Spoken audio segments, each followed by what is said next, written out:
Ще ви покажа фамилна стая в Титаник Мердан Палас, Анталия. Бяхме там миналата година, точно на 5 май, за Великден. 7 нощувки, ултра all inclusive, който го интересува цената. Цената беше резервирана на ранни записвания, с полет от София и ни излезна около 8000 и нещо. Сега не си спомня точно, но не бяха 9000, но около 8000. Някой ще каже, че това са много пари за почивка, друг ще каже, щом пък си насмогнала на масрафа, що да не. Аз казвам така. Това не беше мечта да посетим този хотел и решихме да го посетим и го посетихме и не съжаляваме.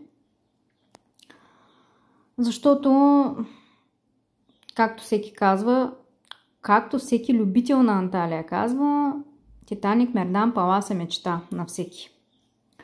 И всеки, който е минавал покрай луксозната сграда и луксозните порти и огради на Мердан Палас, иска да надникне вътре. И ние винаги това сме си го мечтали и си избъднахме мечтата. Титаник Мердан Палас. Това е пулсиращото сърце на Лара. Това е най-скъпият построен хотел в Средиземноморието. Над 1 милиард британски лири. Площта на хотела е 180 000 квадратни метра. 560 стаи, 16 ресторанта и 32 бара. Концепция Ultra All Inclusive. В хотела са вложени над 2 тона злато, над 500 000 кристала, 23 000 квадратни метра италиански мрамор, огромни килими. Тук има... Просто може да видите нещо мащабно и огромно.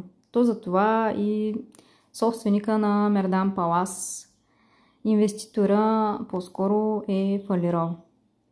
И след него го придобива веригата Титаник. Хотела е, както казах, изживяване. Тук е и най-големият басейн на Средиземноморието, а някои казват, че може би и в света. Той е 24 000 квадратни метра.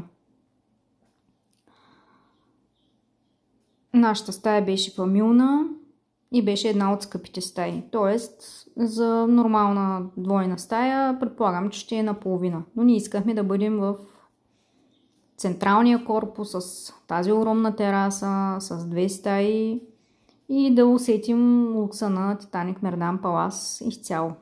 Дето се вика, ако е гарга да е Орошева. Храната е уникална, питиетата са уникални.